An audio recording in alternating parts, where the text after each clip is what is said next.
Okay, thank you for joining the Montana Book Festival for this conversation with Barry Maxwell and Kate Gadbow. My name is Lauren Korn. I'm here on behalf of the Montana Book Festival, and I'm excited to welcome you and our authors to this year's virtual events. With us today, as I said, are Barry Maxwell and Kate Gadbow. Barry Maxwell is a native Austinite, a former bar band drummer and bum under the bridge, and a late from the gate writer, student, and teacher. He lives in Missoula, Montana, where he admires but does not climb the mountains, and is a recent graduate of the University of Montana's MFA program. You can find some of his work online in Split Lip magazine, Crack the Spine, The Open Bar at Tin House, The Mud Season Review, and at pitheadchapel.com. Barry is the founder of the Streetlit Authors Club, which provides books and creative writing workshops to Austin and Missoula's homeless communities, and he's a fist-waving supporter of the arts in unexpected places from unexpected sources. Kate Gadbow directed the University of Montana Creative Writing Program and served on the board of the Missoula Poverello Center. Her 2003 novel, Push to Shore, won the Mary McCarthy Prize in Short Fiction from Sarah Bandy Books. Okay, to you two. Now you can take it away. Hi, Kate.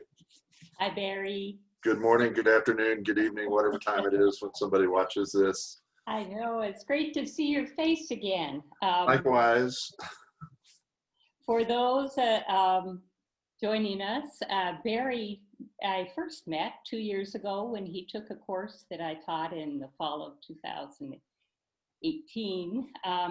I had come back as a visiting writer after being retired from the university for quite a while, and it was a great class. It was more reading than writing, but people were writing about what they were reading, and I learned early on that I was very happy I had added Barry in at the last minute because his reactions to stories were often so different than other people, and They were horrifying for me. They were horrifying. the stories were horrifying. No, my reactions. They were they came from a different place, and I was interested in this person who had come from a different place. A lot of the students were grad students. Most in the class were grad students, many who had been in academic English programs for a long time, and we're used to responding to writing in that way. And Barry responded with his gut. And in fact, he even, as he has pointed out, he cried in class one time. When? Well, I did a presentation on a story by Frederick Bush called Ralph the Duck. And I brought it up because it's one of those stories that almost every time I read it, I wind up crying. Right. And it's like, even now, just thinking about it, I'm getting all weird. So, of course, while doing a presentation on why stories make me cry sometimes, there I was crying, and everybody's sort of like, oh. I made it through without being too ashamed of myself. I think you and I were the only ones who had read that story before, too. Yeah. It had made me cry in the privacy of my home years ago. But anyway, it was a great class, and I had actually read about Barry in the Missoulian before he got into the class. So I had this other interest in having him there because I had just stopped serving on, I did a 5-year stint from about 2007 to 12 on the board of directors of the local Poverello Center. And this is during the time we were raising money for and building the new building. And I knew there were classrooms in there, and I was hoping something was going to happen in those classrooms when we got them. And Barry had come here from Austin and set up some workshops here in our homeless shelter, which he had also done in Austin. And then I learned more about Barry and his past and what connected him to homelessness. And I wonder if you could tell us a little bit about it, Barry. Oh God, my past. Your past, your deep, dark past. Start with the rock bands. Oh, well, that's what I did right out of high school, and I never really had like the ambition to be a rock star or anything, but it was a hell of a place to learn how to drink and get all the drugs you could. Um, and it's like during the course of life, I had marriages, I had stepsons, I had pets, and this and that and the other. But basically, I partied until I was homeless, and in 2007, I got DWI, uh, which I was well deserved, and I should have gotten one many, many years before. But that was sort of a tipping point where I kind of gave up on myself. And good grief, I was thinking about it this morning. I got a DWI in, I forget what month it was. Some alert driver called in about me swerving or falling asleep or something. I don't know. But within a couple of weeks, I got a public intoxication because I was drunk behind the wheel again and pulled over and passed out. And it's like I didn't learn any lessons. But from that, everything went downhill, and I wound up couch hopping for a while, living on Lake Travis near Austin for a while with some meth heads. Went to Kentucky where I actually had some work for a bit, and then came back to Texas to take care of my legal problems. I was in a motel room blowing my cash, drinking vodka and OJ in the bathtub when the cops knocked on the door and took me to jail for the DWI warrant. And after that, I officially became like what I consider like urban homeless, because I don't know, I was dropped off downtown in Austin, a couple of blocks from the homeless shelter, and spent that night like hiding behind a bush, basically next to the police station. And then I went and checked into the shelter the next day. I can't remember exactly when that was, but I spent about a year and a half homeless on the streets in Austin, living in the shelter system and so on. And that's what led up to the point I was trying to make, I guess. It seems like the life before all that was somebody else.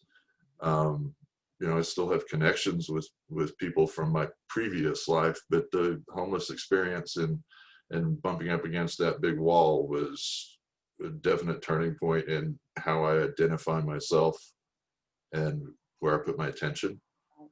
And what about the people around you? I mean, did you learn anything about homelessness just from being in the shelters? well, yeah, I learned how to do it. There's no manual. There's no guidebook or quick start tip sheet, and it's basically scary as hell. I had been brought up just a little white boy in a white neighborhood in a suburb of Austin, and pretty much sheltered, and kind of was taken care of all the time, even in bands or whatever, and in the marriages I was in. I was always the one that was, the liability, and somebody had to take care of me at all times. And I guess in a homeless shelter, it's sort of like you are taken care of. You have some sort of security, but you're also just vastly alone, and especially at the beginning before you know anyone. And it's like suddenly you're a number. I checked in, I was 113, 119. That was my service point software number. And after I got out, which is a whole nother story, I was able to get my attendance records, because they book you in every night in Austin, at least, by your number. And I had the records of every night I was there, and I was able to piece together things. It's like there was one time where I was away for a month or so, and it's like, oh, that's when I was doing this. And then I would disappear for a week and come back for a day, and then have hospital records from a little alcohol poisoning and incidents like that. Yeah. So anyway, yeah, that's where I was, and it changed my outlook on everything. Also, it's hard to even say what did I feel about homeless people before that. Probably the typical kind of scornful, disdainful feeling, but now I know better. Right.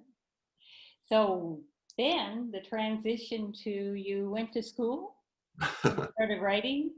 Well, that's kind of where everything changed. There wasn't really like a a rock bottom moment that I remember, but it's sort of a change of perception, because there were people in the shelter in Austin. I remember one guy, he had been living there for 17 years. Wow. Just coming in nightly, drawing a number and getting a mat and sleeping.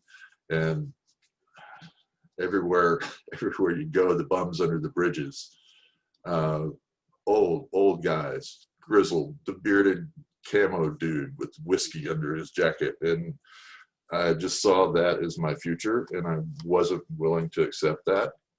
And I made my way one hungover morning to it's a psychiatric emergency place in Austin. I can't remember the organization, but they put me on a waiting list for rehab. So I had like 30 days to really party until I went to rehab. And it stuck. So it was in 2010, 2011. And an organization in Austin run by the Catholic Church, I believe it's called Caritas. My case manager at the homeless shelter connected me with a guy there who connected me with a room and sort of a group home. And I'm getting to the point, I promise. This is the point. one of the deals for having a room in this house with there were 4 other guys was you either work at least part-time or you volunteer. You can't just stay there without taking any sort of action. And I've always been a little bit lazy about like going and getting a job. So my first thought was, hey, if I'm gonna have to get a job, I need to get a GED, because I never did graduate from high school. I decided to play drums instead.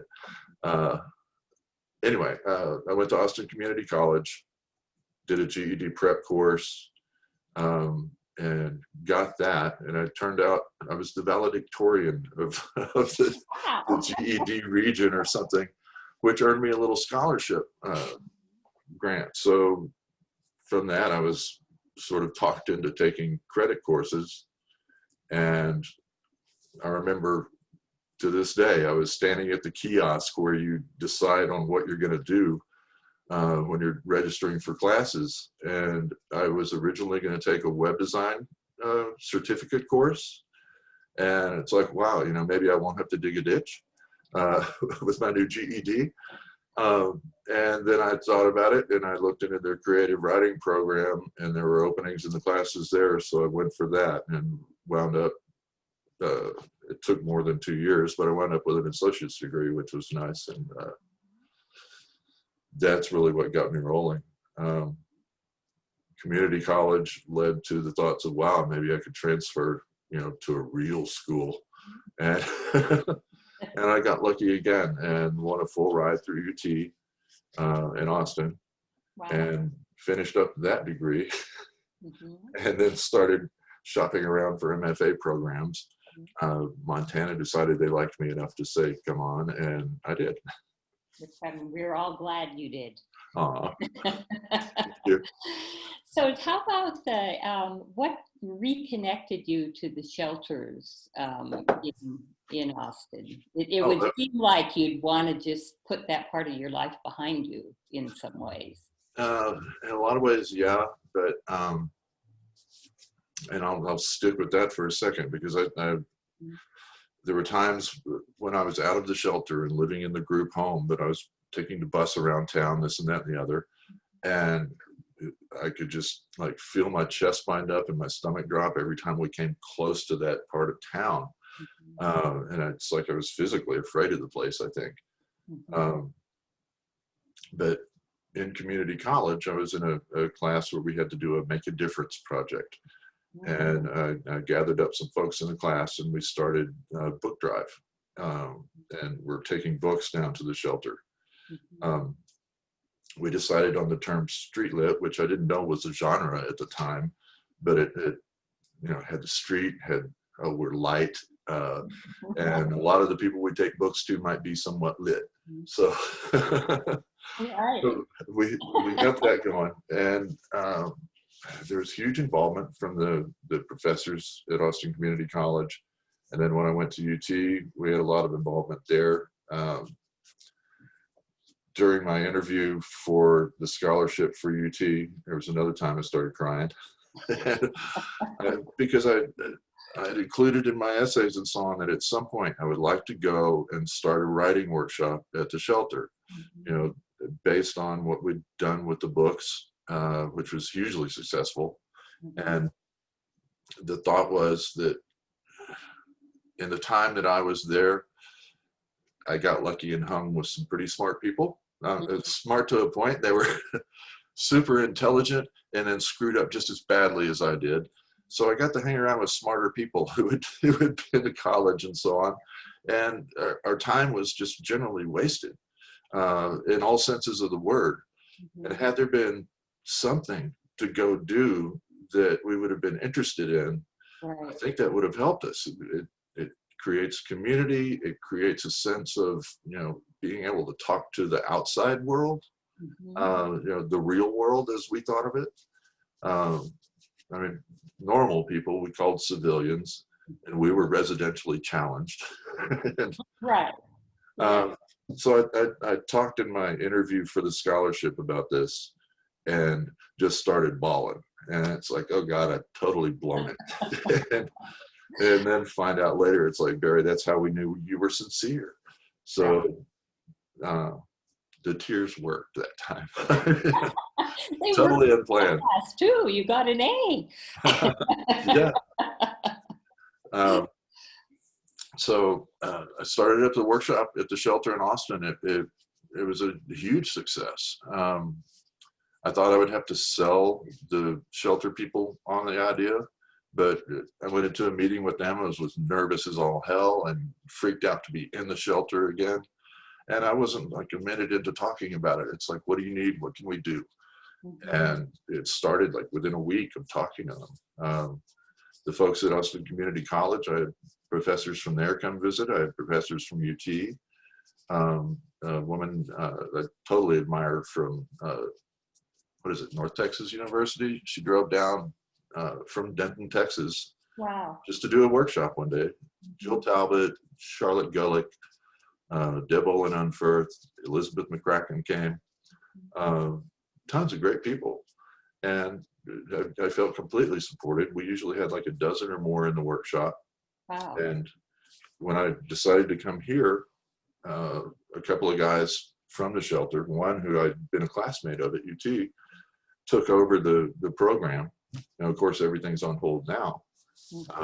But it was really satisfying to know that it kept on rolling after I left. What kind of writing did you get, or did you solicit from people? Anything. Anything they wanted to write. Yeah. I had one guy that wrote really silly sort of sing-song poems, almost childish, but awesome in their adult content.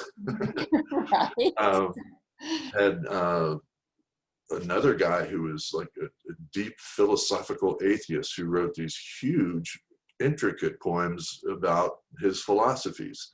Had one young lady who was a blog writer. Lots of people just doing their memoir for themselves, almost like just journaling and then sharing that with the group. Had people writing short stories, had people that were aiming for novels. I'm still in touch with one guy who's still working on his vastly complex thriller novel. Yeah. And so, yeah, I've still got some contact with some of the writers that came to the group, which is really, really nice to know. I made some actual friends there. Yeah. So you get here to Missoula, you're absolutely busy with all the things you're doing on campus, and you took a bunch of classes at the same time, but you decided to start a workshop at our homeless shelter. And yeah, how did that go? It went well. There's a much smaller homeless population here than in Austin, obviously. So the group was, smaller as well. No huge numbers, but like 3, 4, 5, 6 people, which is fine. Which is great. Yeah. And I've got a woman who's done wonderful memoir work and is also working on 2 novels at once. Wow. And she's really on to me. It's like, Barry, we need to do some Zoom meetings. Mhm. We need to get this thing going again. So I think we're going to pick back up. You're trying to keep it up Yeah, even now. Yeah. yeah. One fellow who he actually has his own small church is working long term on a daily devotional book for men. Wow. Um, Another guy who's doing his memoirs, Stephen. He was published in the Independent when there was an article about us in there. Right. I remember And yeah, nut shit. that. That's his favorite word. But Yeah. he's working on the chronicles of his bad days. Mhm. Yeah, go So ahead. you're in connection then with the Poverello, since we've been under all this pandemic pressure there too. Yeah. Yeah. I mean, there's nothing I could do there at the location, but we may wind up doing some Zoom meetings. We may get into a park someplace where we can sit around several feet from each other and Right. at least maintain the connection. Yeah. I started a little free library out front, which somebody Saw took that. the, yeah, That's written up too. yeah. Uh, Somebody took the doorknobs off the little doors recently, so I need to go back by and put the doors Why? together. It was kind of smashed up over the summer, so that was a little project gluing it back together. Oh, But it's consistently emptied, which is really nice. So the books are getting read. well, that's great. Yeah. So now, am I right in thinking you're also embarking on is it a master's in social work or a sociology degree? Well, I'm headed towards applying for a master's in social work. Meanwhile, I'm taking courses that can apply toward a bachelor's in social work. So I'm sort of iffy. I'm considered a freshman. Uh, and, and I'm able to take some electives. Hard. Yeah, it's like I'm super non-traditional. I'm a freshman on campus. I just got my MFA last year. Right. And now I'm teaching an honors intro to fiction course, which looks like it's going to be a blast. So I'm not really sure what to call myself at the moment. I'm a student and a professor, and Student and a professor. I'm confused. What pointed, I guess, I'm the obvious thing is working with homeless people that I know a lot of the staff at the POV have masters in social work. And was that your idea that you may try to again work in those communities, or? I would like to see some way to wrap the 2 things together, the writing and have some official social work training rather than just, what I absorbed while I was a client. Mm-hmm. But I would like to see those 2 melded somehow. And it's easier to get a job as a social worker. I think we're going to need more of them very, very soon. Yeah. So actually I can do some real good on a larger scale as well as do some real good on a smaller scale with the workshops. So I don't want to give up either. And I want to be able to walk into a shelter somewhere, anywhere, and have both things to offer, really. Right. How's your own writing?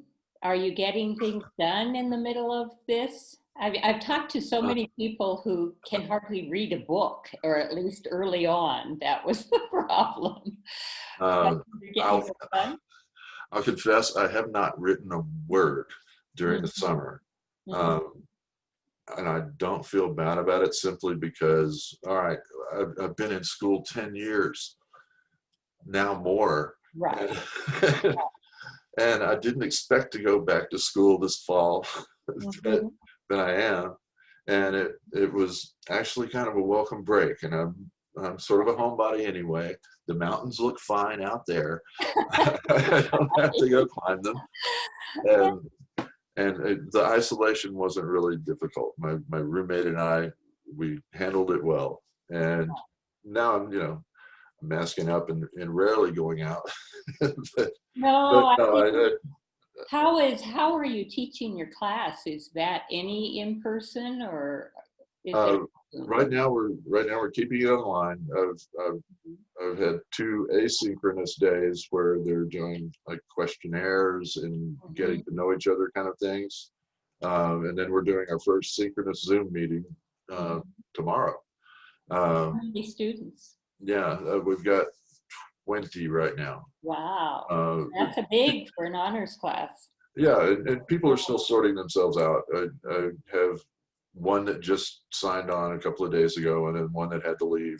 And for some reason, all these students I see are so ambitious. It's like they're taking 15, 18 hours of classes, and I don't have a clue how they've managed to pull that off. Maybe I'm just that old. And Maybe most they of them have to be synchronized, so they actually have to be present at the computer. Yeah. And everyone else is. Yeah. I'm just fascinated by the whole process. I think it sounds so hard. Well, it's going to be strange. Tomorrow we're going to do just everybody seeing each other's faces to some degree and being able to speak to one another. And then the following week, we're going to reassess. I've got a great big classroom assigned. It's like a small theater-sized room. Wow. So if we do get everybody together on campus for workshops, which I hope for, you can spread them out. Yeah, we'll have room to space all of us out and still be together. I mean, I've been in online writing courses where we've workshopped each other's material and so on, and it does the job. But part of it is, seeing each other's faces and being able to have immediate conversations where everybody's talking over everybody, and and have a spontaneous reaction or change your mind about what you said about somebody's work. Absolutely. Yeah. So I'm aiming for that, but I want to see what the campus does. Right. I don't have a whole lot of faith in the way things have been going, but people can get tested, but only if they're symptomatic. Right. So logic says that doesn't do a whole lot of good for everybody they've been in the room with. No. So I'm going to wait. I'm erring on the side of safety for everybody involved right now. Do you know where your students are from? Are a lot of them from out of state in your program? The majority of them are in-state students from different cities around Montana.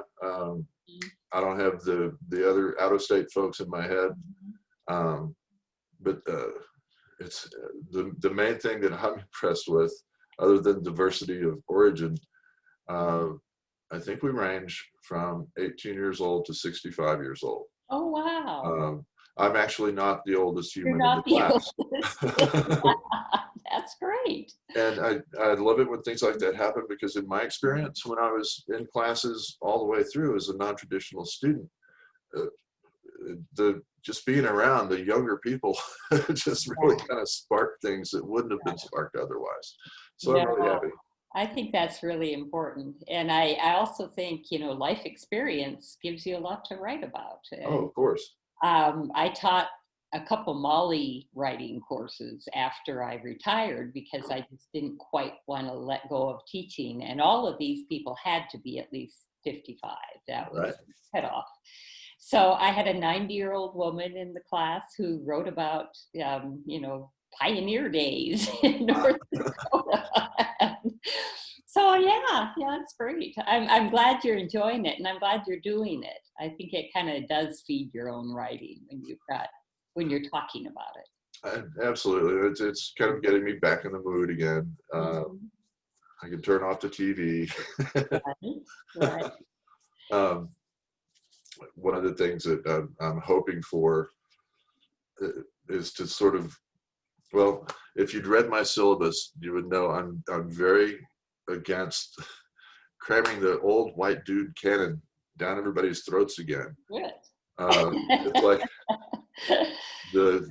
there's no Hemingway, there's no John Updike, okay, all this is awesome, but pretty much everything I'm bringing in is maybe within the past decade or so. A lot of really short fiction, a lot of online stuff. That's great. Well, that's what I loved about that class we did a couple falls ago. You know, the focus of it was contemporary fiction, and there's a lot going on that's so different that students really don't get in their high school preparation too. Yeah, and a lot of the stuff that I'm bringing in for readings, it's very, very short stuff. And even though it's a fiction course, I'm bringing in some great short memoir pieces, poetry, prose poetry, Great. anything to kind of open people's minds to how they can treat their words. Mm-hmm. And I think it's going to be awesome. I was looking at the readings that I have them looking at this week and just realized that they're all as gloomy as hell. So I'm gonna have to bring in some comic writing tomorrow. Yeah. Well, you're going to have to start applying your social work skills. Yeah. Let's not all cry over what we just read. Yeah, no, I do think it's it's a tough time for everybody. And I think that, you know, you're kind of spanning and staying connected with people who are stressed in a lot of different ways. I think students are, and I certainly the homeless community is really, really suffering now. And I'm afraid there are going to be more, you know, if we don't get some rental forgiveness and things. Yeah, I can easily imagine a new wave of freshly homeless folks who I know. did not have enough aid or family support or whatever to make it through this. No. And I do think the people you're dealing with, the true freshmen in your class too, they went through quite a thing last spring, you know, not graduating from high school and suddenly, you know, wondering if they should come to college. And it must be kind of scary to think they're coming to college too. Well, I try to keep I admire all of you as I sit in my house and play with my dog and my grandson. Right. I've always been curious about your time at the Poverello Center, in the machinery behind the organization, because you were on the board during the time when I was just heading for the shelter in Austin. Oh, that is quite a coincidence. Yeah. Yeah. No, you know, I think when I retired, I knew I didn't want to just stay at home.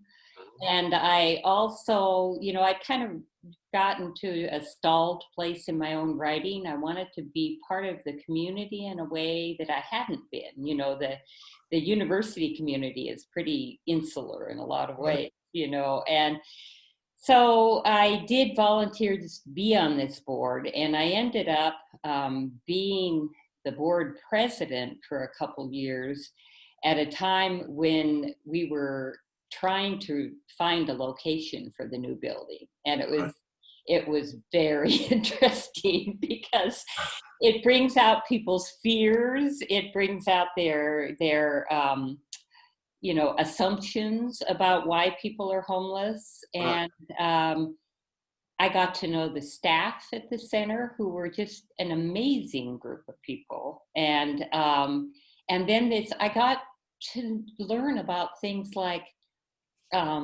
bonding for a building and you know, how you get financing, and we did a lot of fundraising.